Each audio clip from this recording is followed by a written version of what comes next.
అల్లూరు జిల్లా జీకే వీధి మండలం జర్రేల పంచాయతీ రోడ్డు వంతడపల్లి నుండి అవతల వంతడపల్లి ఏక వీధి వరకు సుమారు 2 కిలోమీటర్లు రహదారి మంజూరు చేసి పారుతున్న కాలువపై వంతెన కట్టాలని గ్రామస్తులు కోరుతున్నారు.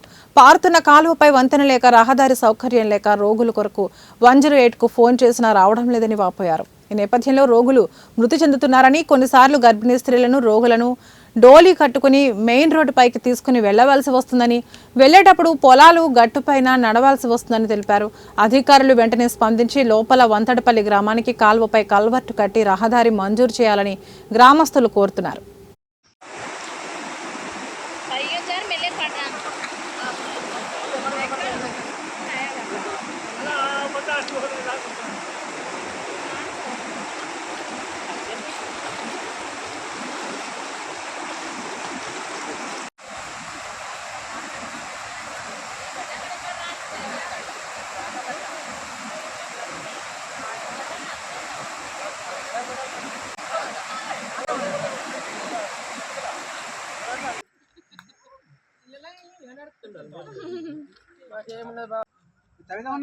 ఎక్కడి నుంచి ఎక్కడ వేసుకున్నారు? ప్రాణ నష్టం కూడా జరిగింది. అంబులెన్స్ లేక మాకు వెంటనే తప్పనిసరిగా రావాలని ఫోన్ చేసినప్పుడు కూడా మాకు ఒక 16 ఏళ్ల కుర్రోడు కూడా చనిపోయారు. మరి తప్పనిసరిగా మీరు అధికారులు స్పందించి వెంటనే మాకు రోడ్డు సౌకర్యం కల్పించాలని మరి మా గ్రామస్తులు మేమంతా కోరి ఈ మీడియా ముందు మేము మాట్లాడుతున్నాం. నా పేరు ముల్ల సలపతిరావు అండి. మాది అల్లూరు డిస్టిక్ గూడెం మండలం జర్ల పంచాయతీ వంతడపల్లి గ్రామం అండి. మనం చూశారు కదండి, కాలువ వెనకాల ఉంది.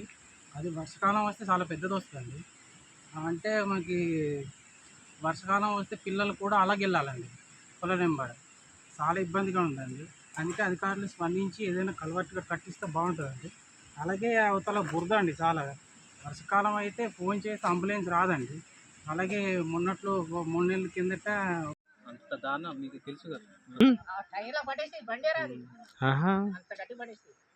అలాగే మొన్న చనిపోయాడు పాపం. బండికి తీసుకెళ్దామంటే బండి లేదు, అక్కడి నుంచి ఎత్తుకెళ్దామంటే మనిషికి కాలువ దగ్గర ఇలాగ ఎత్తుకెళ్తాం.